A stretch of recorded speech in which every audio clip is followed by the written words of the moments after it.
Hi guys, so in previous videos, in the comments regarding grabbing of sword blades and grappling at the sword, a common question that comes up is about grabbing the sword and what happens if a person pulls it away or tries to prevent it from keeping hold on the sword. Well, the first important thing to say is, once we come to cross blade, we draw a marking there. So imagine Martin's cut at my head. I make a parry. When I go to do a grab on his blade, I keep my sword there. Okay, so as I go to grab his blade, if he pulls it away at this point, I haven't lost anything. Okay, I haven't lost out because I've got the cover of my sword there protecting me primarily. The grab is coming up. If I get a grab on his blade, that's great. But if I miss it, if I'm too slow or if he's too fast, that's not a disaster. Okay, so say for example he cuts at me. I parry, I go to grab his blade and he pulls the sword away. I can, if I want to, I can just come back to a two-handed grip, okay, and carry on fighting the sword blade. Or, if he pulls the sword away in this way, I can pursue in and still have control over it. Okay? I can hit him, I can grab him, and I can do things to him with my sword. Okay? So that's the first thing. The first thing is that you always cover yourself and then go for the grab. So that if the grab doesn't work, you've still got the cover of your sword there. That's the first thing. The second thing that the grab is only really there to enable me to wound him with my sword most of the time. Okay? So for example, he cuts at me, I defend myself.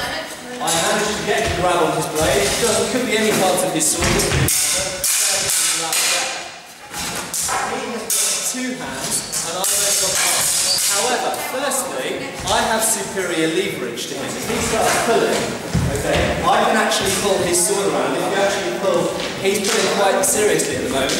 I can actually pull quite a long way around. By virtue of that, I get good leverage and his hands are next to me. Okay, that's the first thing. Secondly, I don't need to do that. When I put the grab on here, all I need to do is defend him with my sword.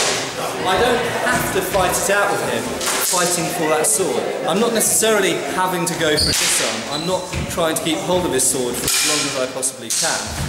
All I'm having to do is keep hold of his sword for long enough to hit him, like this. Okay? I only need to detain that sword for long enough for me to hit him with the sword. Another quicker example. Okay? You only need to practically push aside his sword for that instant it takes for you to hit him or thrust him and you're out again. Okay? Lastly, if I grab his entire sword, say I drop my sword, as in a technique I showed in a previous video. So say he cuts his head. I do the grab here, I drop my sword, okay, and decide to grab his entire sword. Okay? If he tries to wrestle with me at this point, I've now got as much advantage as he has. If he pulls that way, I can go with it. If he pushes towards me, I can turn or go with it. Okay? So there is always some mechanical way that you can counter whatever he tries to do. So if he comes like that here, and he comes up to the left hand, half sword. Okay, boom. At this point, we're kind of equal, but so long as you're quicker and you can hit you, okay, you can break the hull and still get the sword on that person. Okay, so there we go. There's a few more things to think about to do with grabbing the blade and grappling at the blade. But I just want to reiterate that the majority of the time, grabbing the person's blade is done in order for you to be able to hit them with your sword. It's not usually done just as an end move or for the sake of it. You're controlling their weapon for an instant so that you can offend them with your weapon. Okay?